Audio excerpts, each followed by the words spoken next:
Welcome to another part of my World Cup preview series.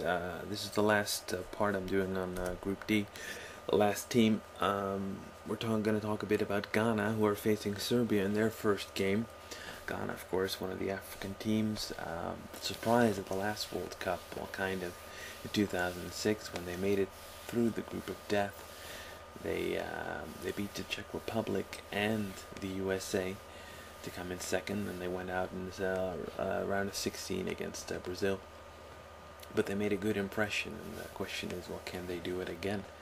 I know the African fans certainly hope so, but yeah, it's going to be difficult. Again, they're in a tough group. Australia made the last round of the last 16.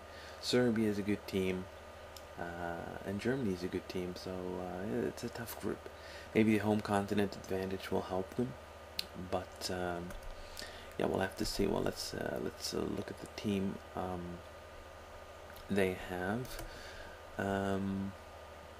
Let's see. Yeah, well, the main guy, of course, usually would have been Michael Essien of Chelsea, the central midfielder. Physically very strong, mentally very strong guy. He was the leader of the team, but unfortunately he couldn't play because of an injury. So that's a big blow for that team, definitely.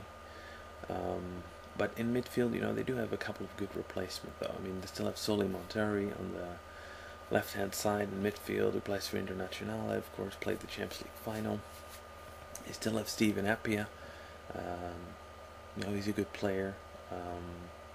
Derek Boateng, the guy from Getafe in Spain, is also a good defensive midfielder. So I think they have quite a few players who can play well in that role. Despite the fact that it's still a big blow that Essien is not there, also for the spirit of the team, missing their star player, it can't really be a good thing for the overall spirit. But well, furthermore, they got a decent defense. John Mensah is a good player. He's on the contract of Lyon, played for Sunderland on loan the last season. Isaac Forza of Hoffenheim is physically strong, big guy. John Paintsil of Fulham, same really. So yeah, I think that Ghana are going to be physical, and this is going to cause some teams a bit of some problems. But yeah, one of the weaknesses is the goalkeeper. Richard Kingston is probably going to be the number one. He's under contract with Wigan, but he's not the first goalkeeper there. And he, like most African goalkeepers, doesn't make a very solid impression. Sometimes they can have great athletic saves, but then sometimes, usually when crosses are coming in, they're particularly bad. And they make these silly mistakes when they go under the ball, and then it's usually an easy goal for the opposing team. It could cost them having a weak goalkeeper, especially with the Jabulani, the ball that's swerving all over the place, could give goalkeepers like Kingston a bit of trouble.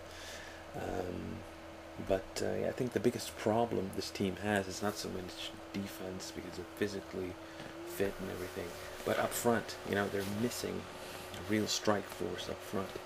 I mean, compared to Ivory Coast, who've got Aruna Dindan and Drogba and Gervinho, and Salomon Kalou, a couple of excellent strikers, and Ghana doesn't really have those players. They've got a guy that did well in the last World Cup, Asamoah Gyan, who now plays for Rennes. He used to play in Italy as well. He also scored against Holland in the last one of their last friendlies. He's a decent player, but I don't know if he's really world class. And they've got Kevin Prince Boateng, the brother of Jerome Boateng, who plays for Germany, and who injured Michael Ballack in the FA Cup final, plays for Portsmouth. He might play for them. They also have Matthew Moa, who's been a consistent goal scorer in the Dutch league, but he's a decent player for the Dutch league, but on the World Cup stage, I don't think he's able to make much of an impact. And there's the very talented Quincy Awusu Abeyi, who grew up in Holland, but he was in the youth academy of Ajax and later went to Arsenal. He was a great talent, but opted to go to Russia, Spartak Moscow, never really got his stuff together. And yeah, he's 24, but he moved to Qatar last season. You know, usually players go to Qatar to make a little money and at the end of their career. And this guy has had problems with discipline at Arsenal and at Ajax. Then went for the money in Russia. Now he went for the money in Qatar. I don't think he really has the mentality to become a great player. That's the impression you get, at least. But when he's on, he's on. I mean, he's big, he's strong, he's very fast, he's technically very skilled. He has a good shot on goal. I remember a few years ago he was playing for Holland in the Youth World Cups, under 19, I think it was. And he was the best player by far. You know, and there was a generation of players who have surpassed him by now, left and right. But he was the big talent. You know, that's why Arsenal got him at a very young age as well. But he's been kind of disappointing. But yeah, who knows? Maybe he will set the record straight and have a great World Cup. But yeah, if not, then that's going to be the problem of Ghana. You know, who's going to score their goals? They're solid defensively, I guess, apart from the goalkeeper. But do they have enough firepower up front, enough goal-scoring ability to make it through to the second round? We'll have to wait and see. But yeah, Ghana has been a little iffy when it comes to friendlies lately. They've lost 4-1 against Holland. Didn't really have much of a chance. They were lucky to get a goal. They were dominated the entire game. And then they played Latvia last week and they beat them 1-0, and it was a mistake by the goalkeeper that got them the goal. So it's not too impressive. But before that, in January, of course, they did reach the final of the African Nations Cup, lost to Egypt. So yeah, that was a good performance, but having seen some of the games there, it wasn't too impressive either, despite the fact that they did get to the final.